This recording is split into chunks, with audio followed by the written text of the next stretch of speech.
6 de la mañana, 17 minutos ya en todo nuestro país. La noticia, por supuesto, para nosotros, para la Argentina, es el regreso de Nahuel Gallo después de 448 días detenido en forma ilegal por la dictadura de Venezuela. Ya está en la Argentina. Patricia Bullrich, buen día. Antonio Laje por acá. Hola. Senadora Bullrich. A ver si... Recién estaba conectado, a ver si podemos solucionar la comunicación. Bueno, mientras tanto, lo que estás viendo es parte de las imágenes que se conocieron hace minutos nada más. Llegó... ¿Ahí me escucha? Estoy con muy poca señal. Sí, ahí casi no hay señal acá. Ahí la estamos escuchando. No sé estoy si en la usted me autopista escucha. Casi sin señal. ¿Usted me escucha? Perfectamente. ¿Usted me escucha a mí?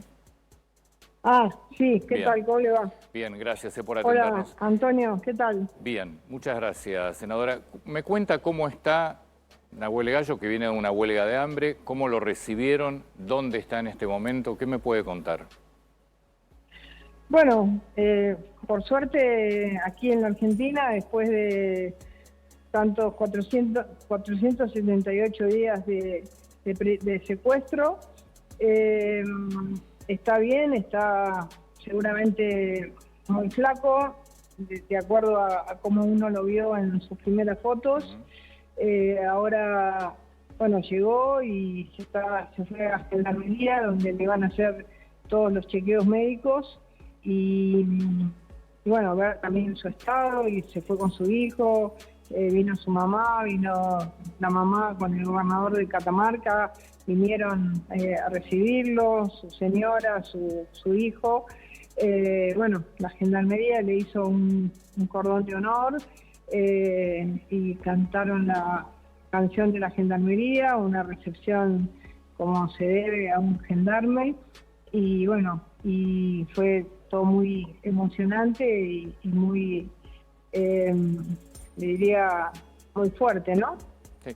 Senadora, usted me cuenta, porque vamos a recordar, la senadora Patricia Bullrich era ministra de Seguridad, dependía del Ministerio de Seguridad, la Fuerza Federal a donde pertenece Nahuel Gallo, fue secuestrado ilegalmente, detenido ilegalmente por la dictadura de Venezuela cuando Patricia Bullrich era ministra. ¿Qué me cuenta todo el operativo? ¿Por qué llega en un avión que contrata a la AFA?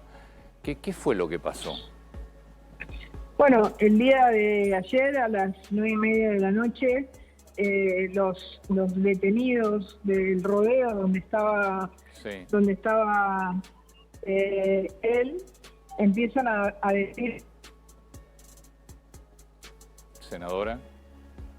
Ya no estaba más. Sí. Y entonces, bueno, a partir de las 9:30 nosotros empezamos a preguntar qué pasaba.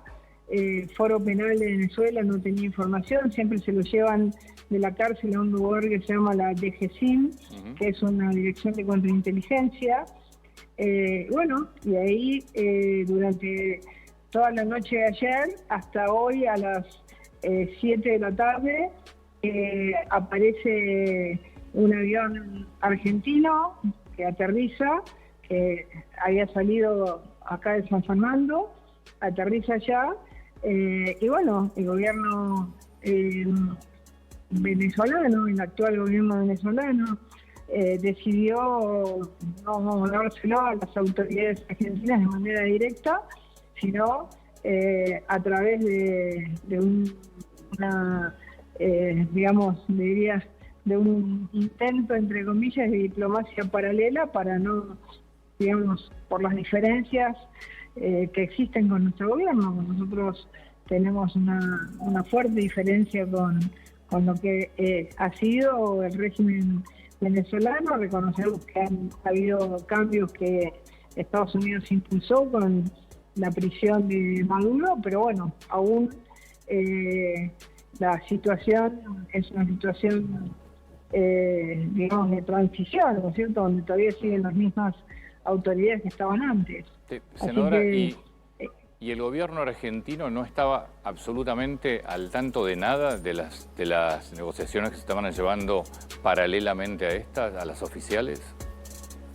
No, nosotros llevamos adelante todas las gestiones a través del gobierno de Italia, que quien representa hoy a la Argentina formalmente y también de Estados Unidos, pero sin contacto directo con el gobierno actual de Venezuela. Entonces, cuando se lo llevan de la cárcel,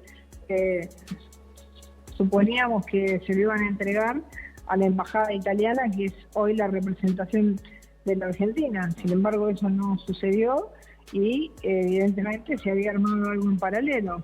Fíjese usted que el avión llega y sin ningún tipo de control médico, sin nada, lo suben al avión.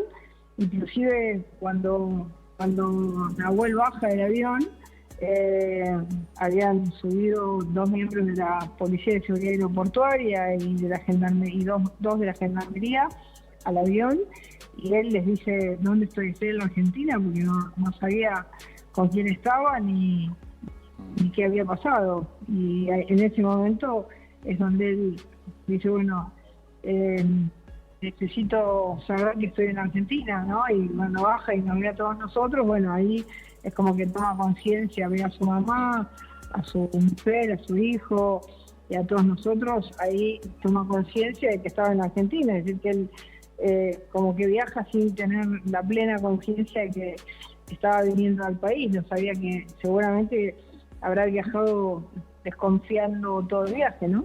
Senadora, en ese tiempo, en el momento que Gallo sube al avión con gente de la AFA, ¿ustedes trataron de tender algún puente con AFA? ¿Hablaron con alguien de AFA en el camino? No, nosotros en ese momento lo que hicimos fue no hacer nada ni interferir, porque teníamos de alguna manera un cierto miedo a que si el consulado italiano, que es el que estaba encargado de hacer la gestión, sabiendo que ya Gallo había salido de la prisión, teníamos miedo de que pudiese haber algún tipo de interferencia y lo volvieran a llevar a la cárcel. Entonces, la decisión fue que salga, y bueno, será algo que en algún momento se discutirá o no, quedará así. Pero no lo hicimos justamente para que no haya ninguna consecuencia sobre Nahuel. Senadora, muchas gracias por su tiempo, muy atenta. Bueno, gracias a ustedes. Gracias, por favor, la senadora Patricia Bullrich. Para mí igual, a partir de ahora, me parece que incluso las causas judiciales van a tener otra línea de investigación. Por la relación, porque lo que va a pasar acá es, bueno, ¿cuál es la relación de la AFA con la dictadura de Venezuela? Sí. Porque inicialmente lo que dice Tapia, a través de en realidad es un comunicado de la AFA, es Tapia, que estas conversaciones habrían empezado ya hace un tiempo a través del presidente de la Asociación del Fútbol de Venezuela, que es ahijado político y me parece que es sobrino de Delcy Rodríguez. Sí, información de que es sobrino yo no la tengo, de que hay un parentesco. Es ahijado político. A mí lo que me dicen desde Venezuela es que es el testaferro. A mí lo que me dicen de Venezuela es que es el testaferro.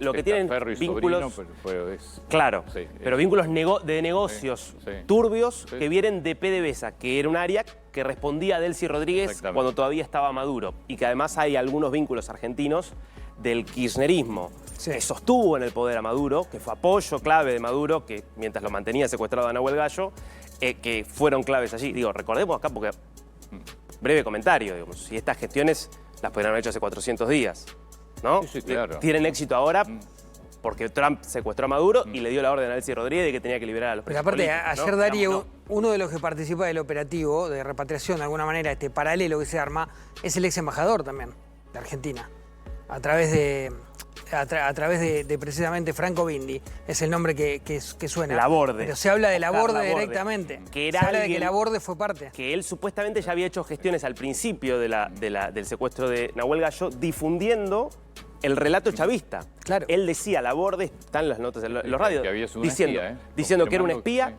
Sí. Laborde llegó a decir que ni siquiera María Alexandra Gómez era su esposa, que en realidad tenía otra esposa. O sea, estos son los que hoy dicen que liberaron a Nahuel Gallo. No estoy hablando acá de la AFA, estoy hablando acá más que nada del toda la pata política, digamos, que conecta, si querés, AFA y chavismo con Seguro. esto. Bueno, tema central, por supuesto, si quieren lo más importante de esto es que está Nahuel Gallo en la Argentina, que está bien. En estos momentos se está haciendo estudios. ¿Cómo estás, Antonio? Buen día. Nahuel Gallo va a ser sometido a estudios médicos, tanto físicos y psicológicos, aquí en el edificio Centinela, en Retiro. Fue trasladado directamente desde el aeropuerto de Ezeiza, después de arribar. Permaneció 1 hora allí y después sí ya el traslado a este lugar fuertemente custodiado, también por Policía de Seguridad Aeroportuaria, además de la tanqueta de Gendarmería en la que lo trasladaron. Llegó a este lugar en un fuerte operativo de seguridad, como les decía, aquí lo estaban esperando, bueno, una gran cantidad de gendarmes sobre la vereda y subió por estas escalinatas que estamos mostrándoles. Hace un ratito nada más llegó en una camioneta oficial de Gendarmería un equipo de doctoras, ambas vestidas de blanco, con ambo blanco, pero pertenecientes a Gendarmería, quienes van a participar de esta revisión médica a la que Gallo va a ser sometido. Aquí, te decía, el operativo de seguridad continúa, no podemos permanecer sobre la vereda del edificio por una cuestión de seguridad, por eso toda la prensa permanece del otro lado, en la calle, en la vereda de enfrente, cruzando la calle, justamente por orden de Gendarmería. Ya fuimos notificados todos aquí en la Guardia Periodística. Paula, muchas gracias. Hasta luego. Recién hablábamos con Alejandro Katterberg. Ahí lo ves a Nahuel Gallo, que está con 2 personas. Sí. ¿Quiénes son? A la derecha de la pantalla, a la izquierda de Nahuel Gallo, estamos hablando de Fernando Isla Casares. Si estás en el mundo del fútbol y del AFA, lo conoces a él hace mucho tiempo, dicen el gaucho, sí, es el gaucho. Es el secretario de protocolo de la Asociación del Fútbol Argentino desde hace muchos años. Y a la izquierda de la pantalla, a la derecha de Nahuel Gallo, está Luciano Nakis, un apellido recontra, ¿sí? Influyente. ¿Es el Secanuca? ¿Eh? ¿Es el Secanuca? Ya, sí, es el mismo, quien es el hijo de Nora Nakis. Secanuca, preguntaste. Sí, claro, porque la imagen, ¿recuerdan la imagen desde arriba cuando justamente en Estados Unidos, ¿no? Eso. En Estados Unidos fue. Sí, ¿no? Sí, Copa América en Estados Unidos, ahí está. Luciano Nakis, prosecretario de la Asociación del Fútbol Argentino, histórico presidente de Deportivo Armenio, su padre lo fue también, por supuesto de origen armenio, mientras que Isla Casares fue durante muchos años el presidente de estudiantes de Caseros, ¿sí? Hombres muy cercanos, los dos, a Claudio Tapia, quienes han marcado y ha construido su poder tomando el ejemplo de la construcción de poder de Julio Grondona, que es a través no de los clubes grandes o de los más influyentes, sino a través de los clubes de más pequeños y de ascenso. Tapia viene de allí y Tapia, Tobillino también viene de allí. Entonces, la construcción de poder es desde ese lugar, desde la sumatoria de muchos presidentes de clubes menores quienes son cercanos a Chiqui Tapia. Estos dos son muy cercanos. Bien. Muy cercanos a Esto, Chiqui. obviamente, no tiene nada que ver con el fútbol.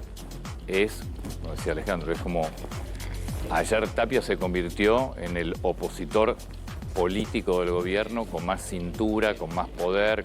El único que pudo presentar un relato alternativo de algo. Exacto, porque este tema se convirtió en el tema que te captó y te cooptó toda la atención absolutamente de todos los medios y yo creo que de la gente también. ¿Pero por qué?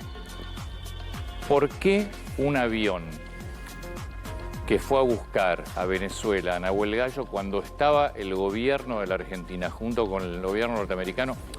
Nahuel Gallo ya estaba decidida la liberación. Esto es importante, la liberación. Digamos, Nahuel Claro. Gallo era un hombre que era retenido por Diosdado Cabello, que era el que manejaba la estructura represiva. Con la decisión de Trump de meterse en Venezuela, lo que estamos viendo es cómo Diosdado Cabello está perdiendo poder de forma radicalizada. Entonces, lo iban a liberar. Ya estaba tomada la decisión, a tal punto estaba tomado que ya también ya estaba decidida de qué manera se lo iba a ir a buscar, desde dónde se lo iba a ir a buscar, y era algo que se había acordado entre los gobiernos de Estados Unidos y de la Argentina. explícame por qué, con todo eso que estaba acordado, ¿por qué aparece la AFA yéndolo a buscar? Bueno, ¿cuál es la relación de Tapia con el gobierno, con la dictadura? Pues sigue siendo una dictadura, Delcy Rodríguez. ¿Cuál es la relación? Ahí me parece que lo clave es, el que manejaba la estructura represiva era Diosdado Cabello. Desde que Trump puso a Delcy a cargo, Diosdado Cabello tiene cada vez menos poder y semana a semana va perdiendo menos poder. Entonces, el futuro lo iba a decidir Delcy Rodríguez. El poder de Delcy Rodríguez se construyó en PDVSA. El poder económico de Delcy Rodríguez se construyó en torno a los negocios en PDVSA. ¿Y quién construyó su poder económico también y político en PDVSA? Quien es hoy el presidente de la Federación Venezolana de Fútbol. Bien. Estamos hablando de, justamente, se me fue el nombre ahora, pero bueno, no importa. El Tapia de Venezuela. El Tapia venezolano. Es, para muchos, y a mí me lo cuenta gente que conoce mucho de la situación en Venezuela, testaferro, incluso, de Delcy Rodríguez. Entonces, me parece que por ahí... ¿Rodríguez Obregón? No. No. Ya te lo digo. Igual, aún siendo Venezuela... Jorge Jiménez Ochoa. Siendo Venezuela dentro del fútbol, no es ni lejos una potencia del fútbol, igual es interesante ver el poder que tiene el fútbol en el mundo. Bueno. O sea, fíjate que Venezuela no es que está disputando todas las copas. No, de hecho no clasificó al Mundial. No clasificó al Mundial. Algo, yo pregunté ayer por la tarde-noche cuando explota, ¿lo tomás o lo dejás? La versión que te dan desde la AFA. La AFA te dice, nosotros veníamos trabajando con la liberación de Nahuel Gallo desde hace un año, cuando se disputó el Sudamericano Sub-20 en Venezuela entre fines de enero del 2025 y mitad de febrero de ese 2025. Allí tuvimos el primer contacto para ver qué podíamos hacer, a ver si lo podíamos liberar a Nahuel Gallo. En ese momento, los actores menos maduros estaban todos. Estaban todos. Y habían hablado con... Después. No había ninguna posibilidad de que Nahuel Gallo fuera liberado, lamentablemente, lo digo, antes del 3 de enero. Ninguna posibilidad. Porque para el régimen era un blanco y era muy preciado frente a un gobierno que fue el gobierno que lideró en América Latina toda la presión y el apoyo a Estados Unidos en la presión contra Donald Trump, por parte de Donald Trump contra Maduro. E insisto, porque era además alguien que era considerado un rehén de Cabello. Cabello no se lo iba a entregar a nadie, porque aparte Cabello no funciona así. Ahora, lo que hay que entender es que en la medida en que esto pasó aparte de Delcy, Delcy es mucho más pragmática, ya estaba la decisión de liberarlo, y yo creo que acá ella permitió que se hiciera acá un negociado, de alguna forma... Pero aparte te digo, fue una cuestión de horas, Bueno. Porque no es que ya estaba liberado, es decir, ya estaba tomada la decisión, ya se había ordenado la liberación, esto es una cuestión de horas. Porque ya estaba de vuelta, ya estaba dispuesto el operativo de retorno por parte del gobierno. Por eso nadie entendía, dentro del mundo del fútbol, por qué Chiquitapia quería ir a Venezuela. ¿Qué había en Venezuela? Un rechazo a Venezuela. Claro, pues Tapia venía de Río de Janeiro. Había ido a la final de la... Todo eso, claro, obviamente con autorización de la justicia, porque Tapia tiene que pedir autorización a la justicia para salir del país. Le había dado la justicia la autorización, estaba volviendo desde Río de Janeiro, intentaba ir a Venezuela, le dijeron, no, tenés que volver a la Argentina por la cuestión judicial y tenés que volver a pedir un permiso para salir después a Venezuela, permiso que le deniega la justicia. Por eso terminan yendo estos dos funcionarios de AFA. Sí, recontra cercano. Por eso van justamente, una operación en el gobierno ayer estaban...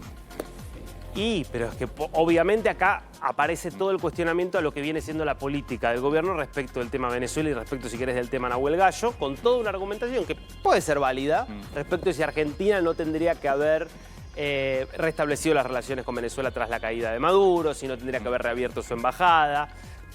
Que me parece que es un argumento lógico. Ahora, la verdad es que Argentina estaba apostando muy fuerte, y bueno, lo contaste perfecto, a que fuera vía Estados Unidos. Creyó Argentina, y yo creo que no era una hipótesis equivocada, de que la vía más fácil para la salida de Nahuel Gallo era a través de Estados Unidos. Yo creo que en el mediano plazo a Tapia esto lo va a complicar, precisamente por lo de Estados Unidos y por la relación con Venezuela. Con un PDVSA que es parte de todas las investigaciones de corrupción que tiene que ver con Venezuela, y que es una obsesión de Donald Trump, sobre todo ahora que están haciendo negocios. Dale. No, para agregar nada más. Germán Giuliani sigue secuestrado por parte del régimen, ¿no? Digo, porque lo decía ayer esto la hermana, creo, de Giuliani. Me pongo muy contento por la situación de Nahuel. Claro. No nos dejen solos, por favor, porque sigue secuestrado y por ahora sin novedades, digamos, en esta zona. Bien. Una de las novedades de este fin de semana, también en el contexto venezolano, es que María Corina Machado confirmó que en las próximas semanas va a regresar a Venezuela. Lo que hay que entender desde la perspectiva venezolana de la liberación de Nahuel Gallo es que es la prueba definitiva de que el régimen está en una fase de descomposición, que Delcy Rodríguez tiene a su cargo el trabajo de justamente desmontar esa estructura represiva consolidada durante 27 años y que esto va a terminar necesariamente, indefectiblemente, en una nueva elección. El plazo, probablemente un año, tal vez incluso menos. Por lo tanto, parte de ese proceso de normalización supone que María Corina Machado deberá regresar a Venezuela y sobre todo deberá volver a hacer campaña, porque obviamente la elección que gana ella junto al Mundo González Urrutia ya no va a ser considerada válida en este nuevo contexto, sino que va a haber que ir a un nuevo proceso. La incógnita, por supuesto, es ¿qué va a pasar con María Corina Machado cuando llegue allí? ¿Se enfrentará tal vez a algún intento de hostigamiento por parte del régimen? Sería difícil que si ella viaja no cuente con, de alguna forma, cierta garantía del lado estadounidense de que el régimen no se va a animar a tocarla. ¿Podrá hacer campaña? ¿Empezará a hacer campaña? ¿Tendrá algún tipo de acercamiento y de diálogo con las autoridades? Porque obviamente si María Corina Machado va a Venezuela y empieza, por ejemplo, a liderar protestas fuertes en contra de Delcy Rodríguez, esto no va a molestar solo a Delcy, va a molestar también a Donald Trump. Con lo cual es un juego complejo el que se está abriendo. Lo bueno, lo positivo es que esto termina